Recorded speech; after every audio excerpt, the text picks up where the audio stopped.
Welcome to Healing Honeys, the podcast for girls with big dreams trying to balance it all. I'm Louise Rumble, serial entrepreneur, type A overachiever, healing girly, and holistic wellness coach who also once got called the Jesus of modern dating. But let's get one thing straight. My healing era has never been calm. I'm talking savage dating stories, 20 cigarettes a day, daddy issues, an anxious attachment style, and an autoimmune disorder too. Today, I've spent thousands of dollars on healing and therapy, and now I'm here to guide you, love you, and laugh with you as I share my favorite tips, tricks, and rituals that have saved me along the way. With new episodes every Wednesday, expect girl talk, psychology, and the nervous system, as well as love, sex, and dating, wellness, fitness, and a little bit of business and spirituality too. So get in, honey. We are balancing healing, hustling, and life, and the best is yet to come. And if you're looking for ad-free listening or my somatic healing subscription daily devotion, just head over to the show notes. Now, let's get into it. Hi, my honeys. Welcome back to another episode of Hot and Healing, where I take you through everything that is trending this week, healing hacks, my favorite podcast picks in the wellness world, and I basically curate you a roundup of wellness goodies. I'm talking podcasts for your hot girl walk, informative articles, anything that I've read and I loved, and basically just general health hacks to make you feel hotter, happier, and healthier than you usually do. And I love doing these weekly episodes because I cover what is going on in the world. And I have been doing these since I started it's a newsletter as well. So since I started this segment of the podcast, I've been doing them from my bedroom. And I've been doing audio only, which is how every podcaster started because video podcasting is a new thing. And this week I had a call with my management team and they basically said, Louise, you got to turn the video camera back on. And I was saying, but I literally podcast in bed, sometimes, the worst you've ever seen me look. They were like, we don't care, just turn the camera on. So if you are watching today on YouTube, I am here. I'm literally just recording this in my bedroom as I would record it normally. And yeah, you are going to get the video version of me in bed. So the video version of this episode is now available. But I always start these episodes by saying, how are you really? And asking you how you are, how you feel this week. And I share what's going on with me as well, just so you have permission to really express how you feel. And for me, I generally feel really good this week. I've had a great start to the new year. I'm really excited about this year, about everything that lies ahead. Last Sunday, I hosted my first ever Golden Girl Masterclass. That went so well. It filled me up. The feedback was truly phenomenal. And it's reminded me that I am 100% on the right path. And then I've been hosting these super compensator calls all week with these high achieving women that I want to work with more, I guess, this year and just generally in my career. Those have been amazing. And I'm not going to lie, I was a little nervous before doing those calls because it's something I've never done before. And most people would think, Louise, you never get nervous about anything. But I did. I was nervous. Even when I got off the first call, my boyfriend was like, oh my goodness, yeah, your voice was cracking. And then it's crazy. Fast forward. It's been 9 days since I did the first one. And today I did 6 back to back.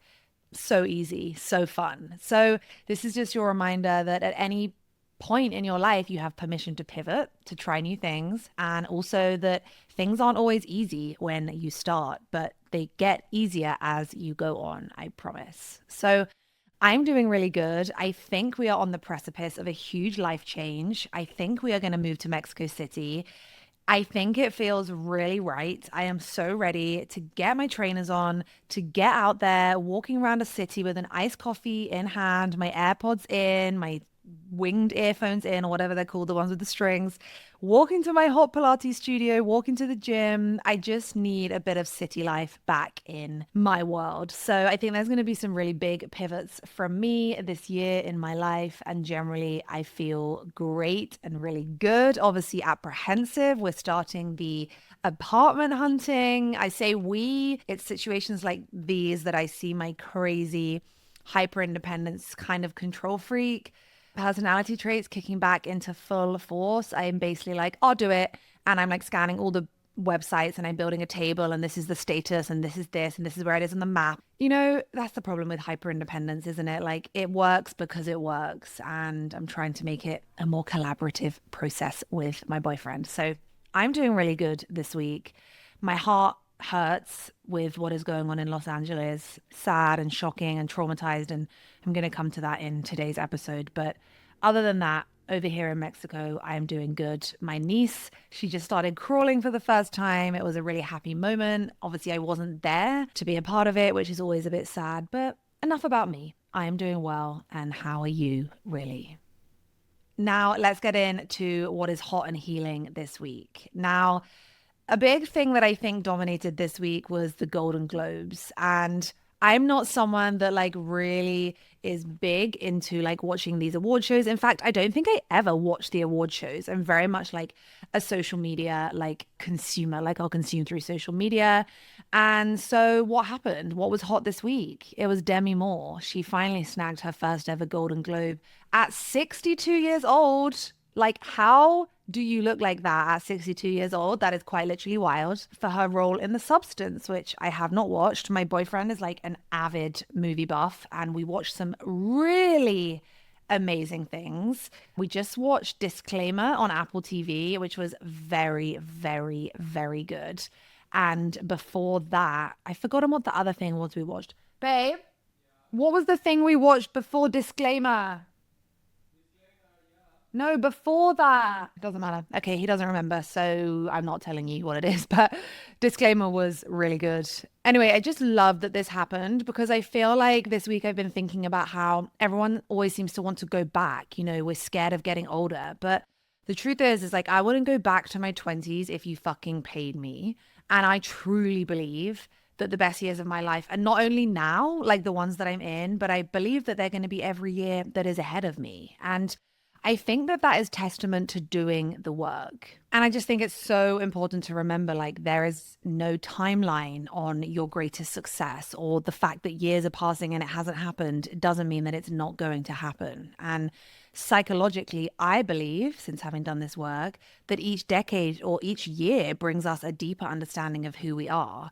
Because aging, I think for me, when you are doing the introspective work, is really about unlayering the false beliefs that have been shaped by society and our early programming. So the more that I heal and the more that I go on this journey, I realize that getting older actually means shedding the fears and shedding the labels, shedding the insecurities and the coping mechanisms of the past. And it's actually, for many of us, not about loss. It's about gain, and it's about coming home to ourselves. But I think to feel that way, we really need to be saying, okay, I am taking control of my life, of my relationship with myself.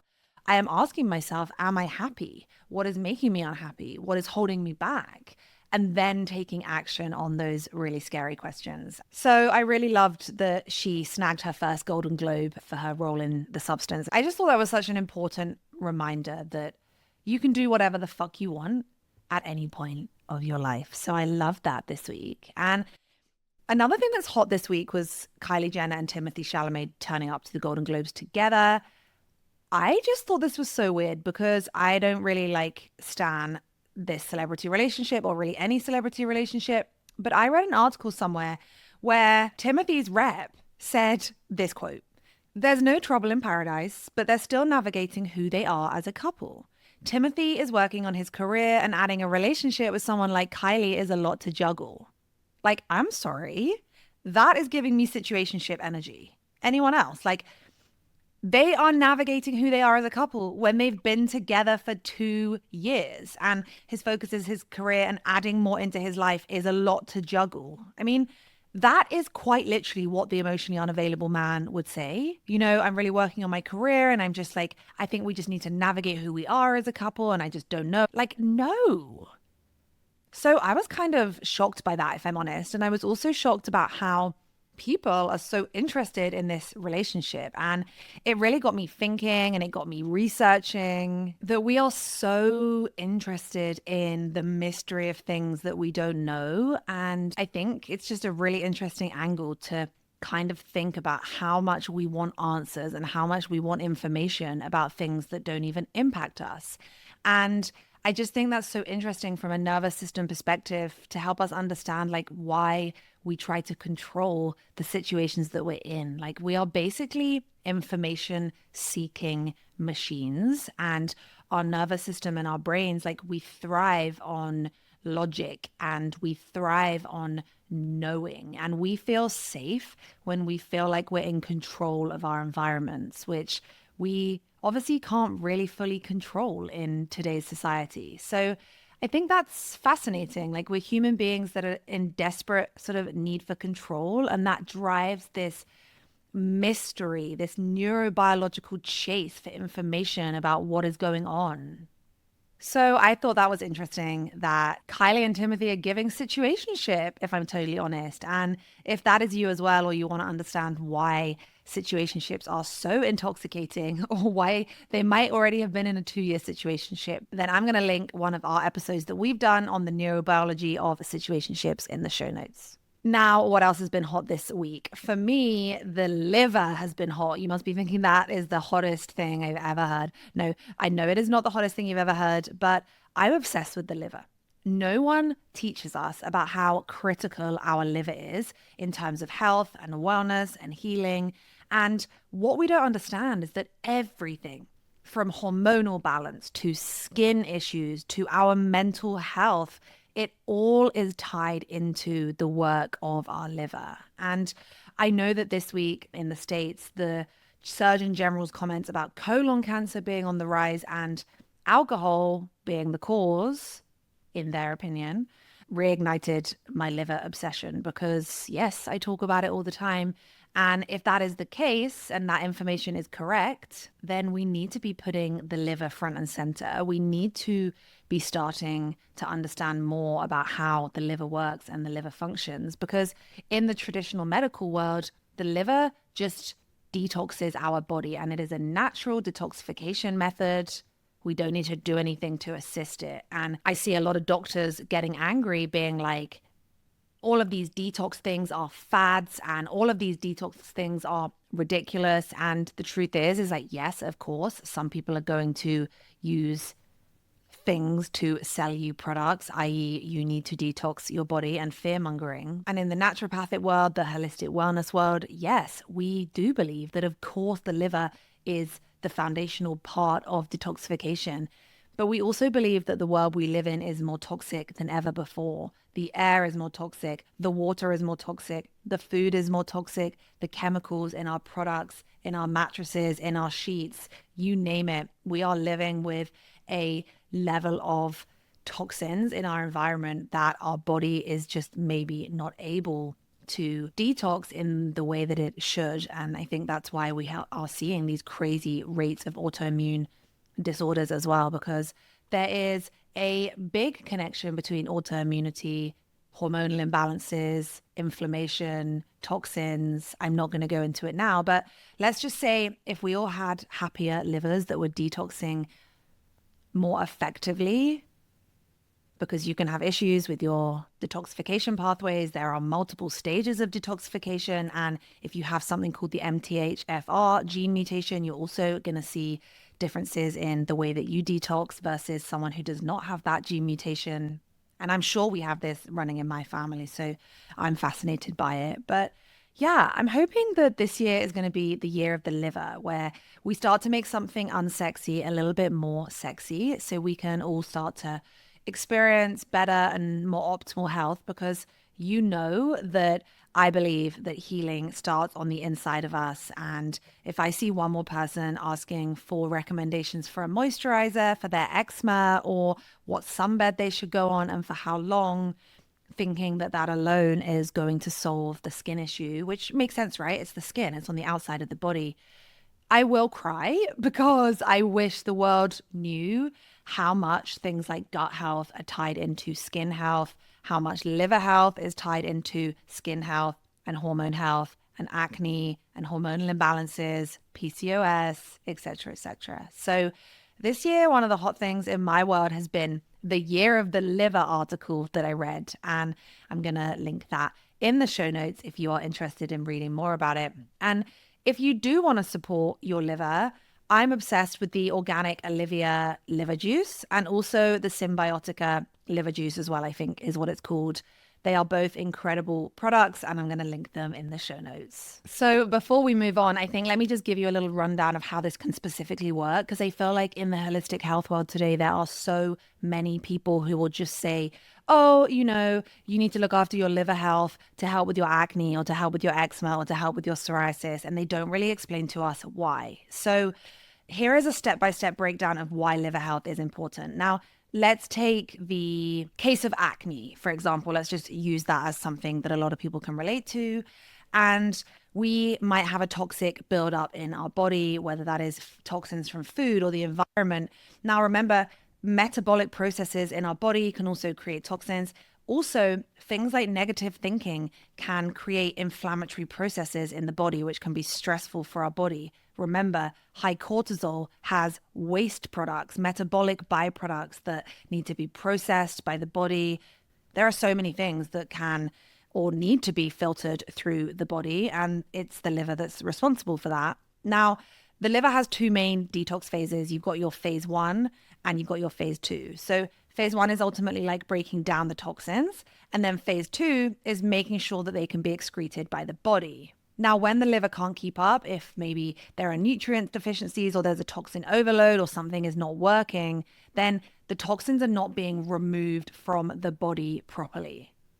Now, sometimes we have issues with the phase 1 and the phase 2. So, for example, if we have a sluggish phase 1 of our detoxification process, then sometimes it can mean that the toxins aren't initially broken down effectively or they aren't being processed efficiently, and this can lead to accumulation in the body. Now, you can also have an overactive phase 1, which can mean that basically more of this process that is happening is increasing oxidative stress in the body, which is stressful on the body and can damage our cells. So you can have this phase 1 that doesn't work, for example, and then if that does work, you move across to phase 2. Now, this is when the things that have been broken down from phase 1 are basically combined with things like glutathione, sulfate, or glycine, and this essentially like neutralizes their toxicity, so they become water-soluble compounds so they can be removed from the body. So think of it like a breaking down and then a removal. Now, you have to think about if that phase 2 is not working, then the body either can't neutralize the toxins that are being dealt with in phase 1, leaving them in the body, or they're not removing them properly via bile, via stool, via urine, etc., etc. So what you have to think is that if you have a liver that is not working in the way that it should, you can have this backlog of toxins that, yes, the liver naturally detoxifies. But if the liver doesn't work as it is meant to, or the liver is overwhelmed, these things can build up and they can overwhelm the system and cause toxin accumulation and lots of other things in the body like chronic inflammation. Now, remember, what is at the root of autoimmune disorders? They are inflammatory conditions for the most part. So this phase 1 and this phase 2 is so important to understand, because if the liver can't keep up, then these toxins are not being removed from the body. They are staying in the body. Now, what we also need to understand is that the liver processes excess hormones, so things like estrogen and androgens. And again, an overload of these will stay in the body, leading to other imbalances, like in the case of acne, things like overactive oil glands and systemic inflammation in the body. This, again, can worsen skin conditions because when the liver and the gut can't process the toxins efficiently, they're in the body. They are trying to leave. Now, this is in the holistic health world, but they are trying to get out of the body, right? And so we see the skin as being an elimination pathway, and the skin ultimately becomes a detox organ. Think about what happens when we sweat through spots. It's the body expelling toxins, and the skin can ultimately be seen as another elimination pathway. So what we need to understand here is that, yes, poor liver function can impact our skin health, but also poor liver function impacts our gut health, which can lead to dysbiosis of the gut, which is the imbalance of good and bad bacteria. And then this gut imbalance can again increase inflammation in the body, further burdening the liver, further pushing stuff out through the skin. So that's a very brief breakdown of how something like acne needs to be being treated from the inside out, not just from the outside in. And there's a ton of other things that I could go into here. I'm not going to, but that for the most part is why I'm obsessed with the liver. I think that it is the year of the liver. No one thinks that apart from me. But yeah, an overburdened liver can lead to dysregulated blood sugar. It can lead to disrupted estrogen metabolism, which is heavily involved in PCOS. acne, eczema, psoriasis, sleep issues, liver issues, chronic fatigue, hormonal imbalances, weight gain, even mental health challenges. Like, it is so interlinked to everything that we do, but it kind of just gets a bad rap or doesn't get a rap at all. So this week that has been hot on my agenda, and I just think it's so hot how we're starting to actually understand how we need to go into the body to start with our healing rather than just looking at the outside of the body.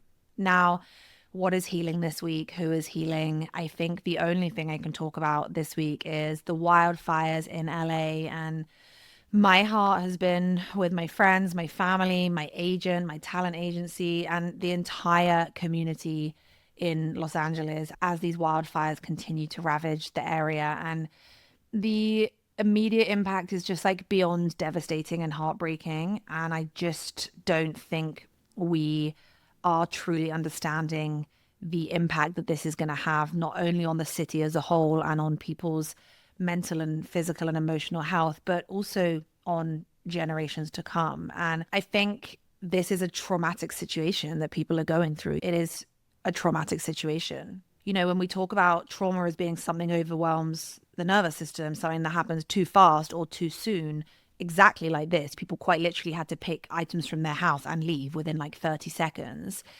It's not just the impact that it's going to have on them and their nervous system and the insane shock and disassociation and trauma and just grief that they are going to go through.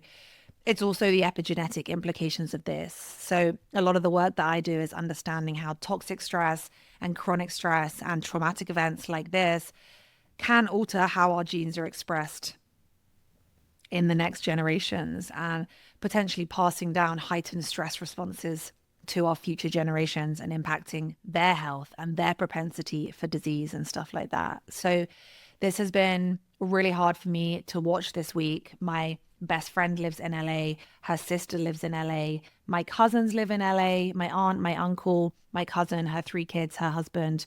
My aunt and uncle had to evacuate their house. My best friend had to evacuate their house. And at the time of recording, touch wood, everything is okay. But it is just like something out of a horror movie. And I think this week it really helped me to understand how insanely disassociated we have become from the reality of what traumatizing situations look like, considering that we watch these types of things on TV shows left, right, and center. The film industry, the TV industry, these post-apocalyptic type of like scenes that we're seeing in Los Angeles, like it's almost hard for us to connect the dots and be like, this is real, because I feel like we've watched so many movies where they are not real that it's just very, very shocking for everyone involved and just so many people so helpless. And I'm sending my prayers and my thoughts to everyone involved in this in any way. And I have donated via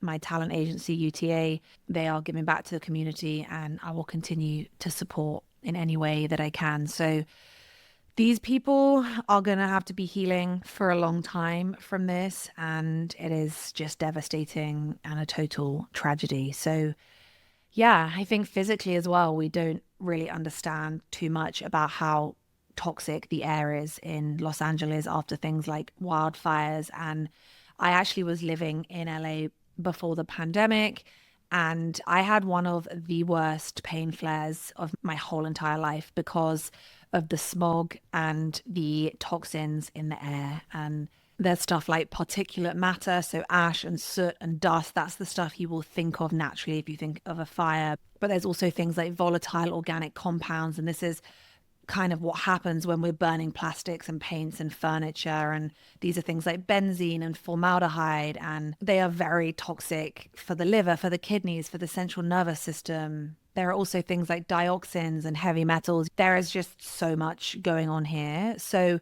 what I'm going to do is also link in the show notes some advice around supplementation and detoxification from a person that I deeply trust in case anyone needs that help. So I love you. My thoughts are with you. And I am just so sorry to have to watch this from afar.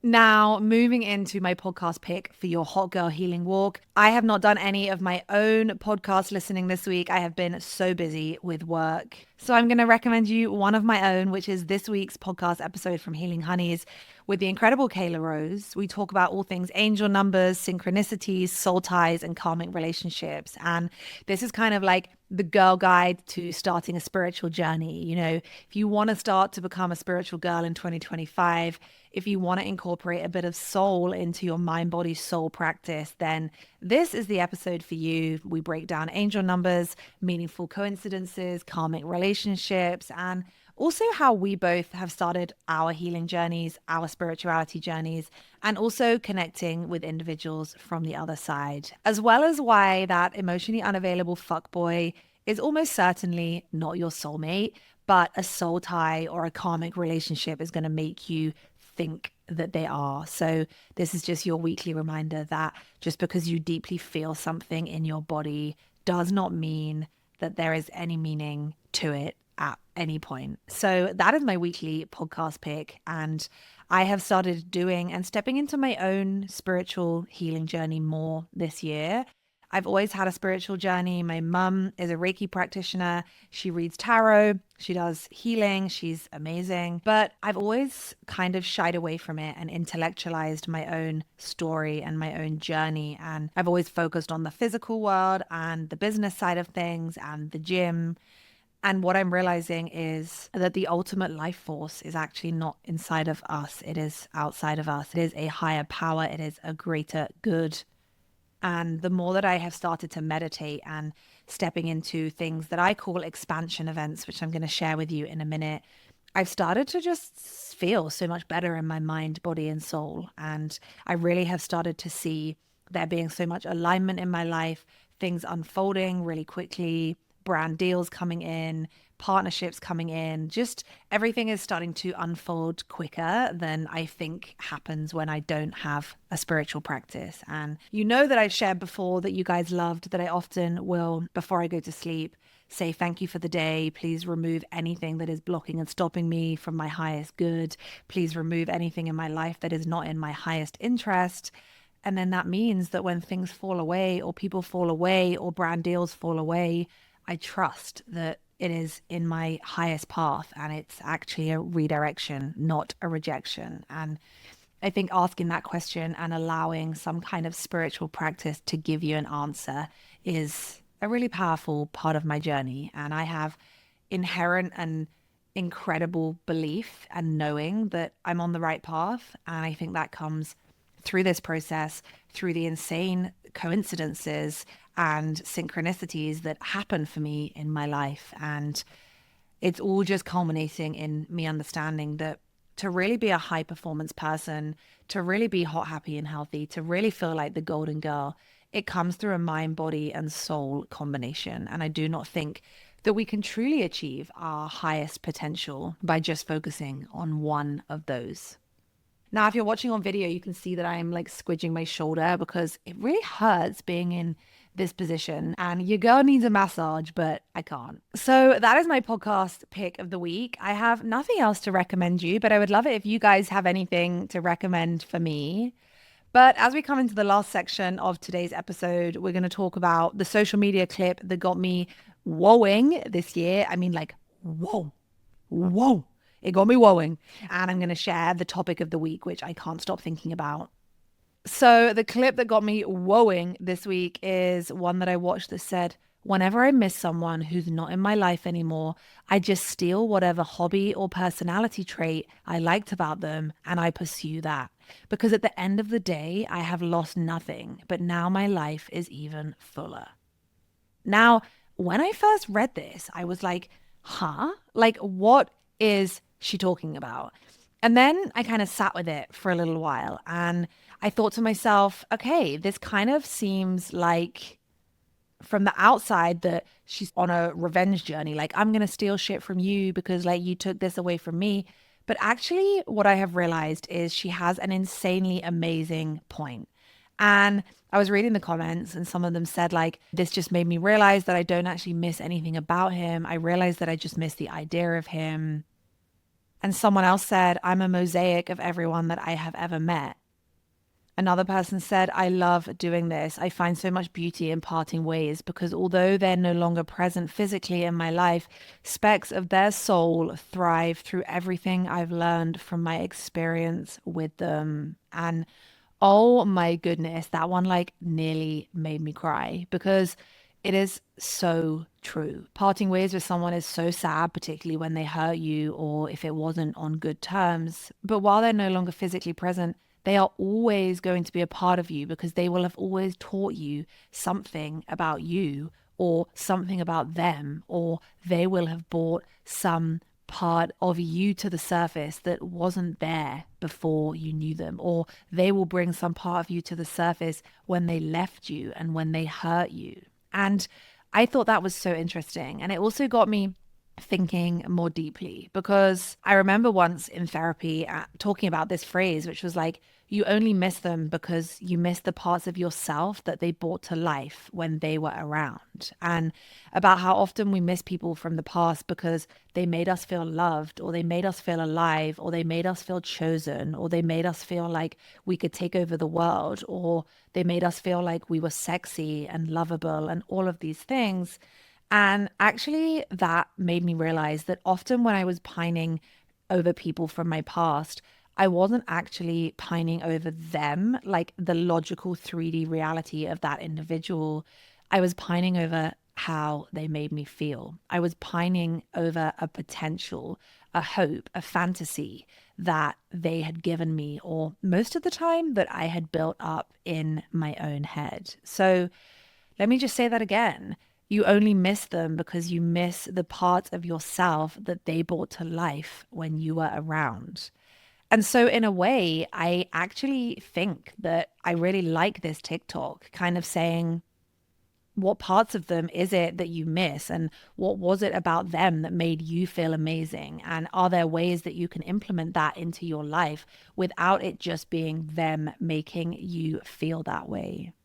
So that TikTok hit me real hard this week. And I just think that was so interesting as well. You know, I'm a mosaic of everyone I've ever met. That is so true. We are constantly shaping and evolving into different versions of us. And also, I think just remembering that every crush we've really ever had is just us wanting a piece of their personality, or us wanting a version of us that we get to be when we are with them, or wanting to be a version of us when we are with them. Let's look at people's identity or their fashion or their music taste changing when they're in a relationship with someone. And I think this can help us realize that these individuals actually really just unlock different parts of us. They give us permission to be different versions of us. They excite us into trying being different people. And so I think on the surface level, this seems really cold.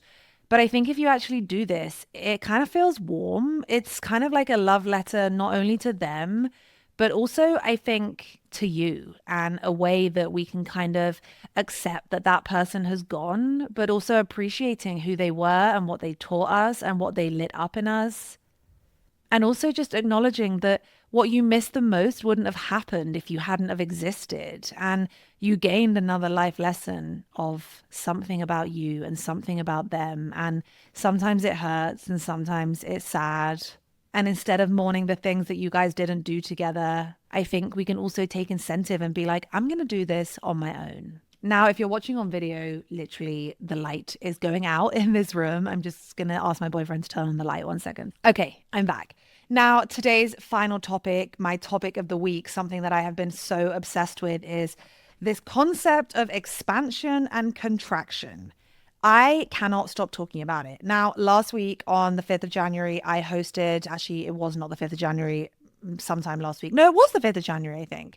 Anyway, I hosted the Golden Girl Masterclass, and I kicked off the year with hundreds of women taking this masterclass with me and basically understanding how to make this a breakthrough year for them, using psychology, using biology, using somatics, using energetics. I have a signature method that doesn't exist out there, and I fucking love it. And these women loved it as well. The feedback was really amazing. Now, one thing that we speak about in this workshop is this concept of expansion and contraction. And I cannot stop talking about it. Expansion and contraction. So the thing that I've been obsessed with this week is understanding how our belief system directly shapes what is happening within you at any moment. Because what is going on within your nervous system, if you are expanding or contracting, if you are experiencing expansive states of hope and optimism and excitement and joy, you are going to make different choices and have different thoughts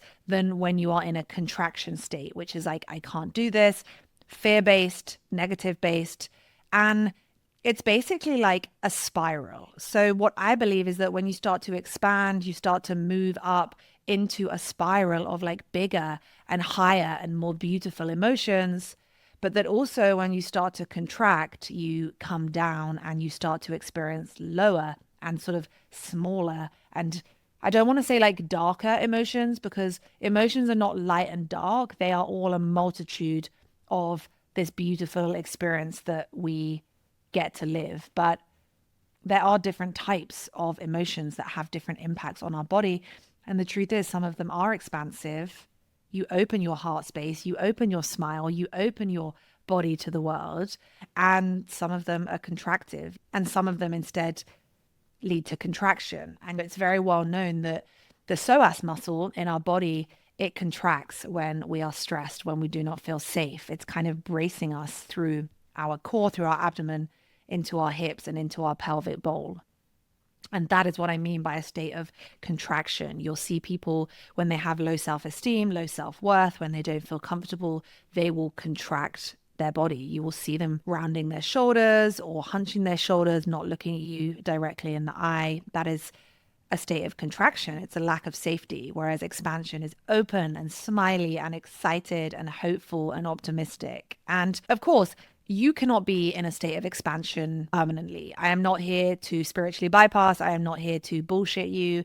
It's not possible to be in a state of expansion all the time. But I believe that you can be in a state of expansion, a state of neutrality, or a state of contraction. And the people and environments around you are either amplifying or disrupting these states. Now, one thing that I have become very clear on through doing this is that the female body is meant to be cyclical in nature. The year is cyclical. We have seasons. We have light and we have dark every day. We have summer and we have winter. Cyclical is part of this world. It is part of Gaia. It is part of the earth. It is part of the world. And our nervous systems are the same, particularly the female nervous system that has this 28 or so cycle with different stages and phases of our cycle, whereas men do not have that. They have a 24-hour cycle that just resets and resets and resets. So what I have realized is that expansion is the key to manifesting the life you desire. But it's not about being in that state all of the time. It's really about understanding what is holding you back, what is keeping you in these contraction states, the people, the environment, the jobs, the comments, the mean girls, the things that are rooted in fear and shame and regret and guilt and sadness and trauma and abuse. And it's about working with these to integrate them, to release them, to process them, to come back to this state of neutrality, and then to start to step into these states of expansion, which is following our flow state and following what lights us up, following our passion and pleasure and purpose and the things that are a fuck yes and the things that excite us and the things that bring us joy. And I would say that when I look back at my healing journey, I completely transformed my life when I realized that my belief system, mainly my subconscious belief system, my chronic pain disorder, my internalized shame, my father wound, my inner critic, all of these things were keeping me stuck in a state of contraction. And when I started shifting these patterns, not only through psychology and through therapy, but also somatically, everything changed and my life started to expand and expand and expand. And everything is just going so well. And I'm so excited about the future and everything that is to come. And that's because today I exist in a state of expansion, more so than a state of contraction. And sure, I have my bad days. We all do. And sure, I have my states of neutrality. I have my rest. I have my days where I don't do very much. It's about understanding expansion, contraction, and neutrality. and asking who supports each of those stages.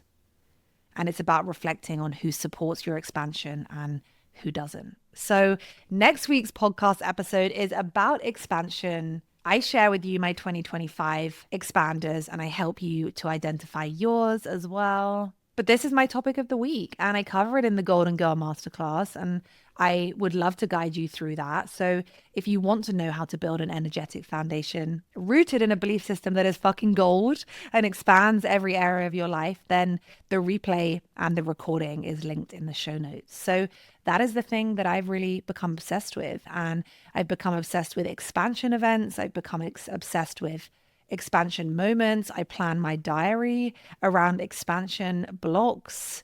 It's really become such a foundational part of my life and I love it. It's really something that I'm fascinated by. So that has been my topic for the week. And I'm going to link the emotional upward and downward spiral section in the show notes for you as well. But that is everything in this week's Hot and Healing episode. Thank you so much for joining me. I hope you check out some of the resources that have been mentioned. And most of all, I hope that this week you felt that you were hot and healing because you are hot and I hope that you're healing too. And if you didn't have a hot week, if you didn't have a healing week, I'm sorry. It's okay. Like I said, not every week is one for expansion. And I'm here for you. I love you. I'm holding space for you. I will be back on the podcast in just a couple of days talking all things expansion because I wasn't lying when I said it was my topic of the week. And you are also going to get a gift from me to you to help you expand. So make sure you check back next week. I love you guys from the bottom of my heart and I will see you very soon. Goodbye.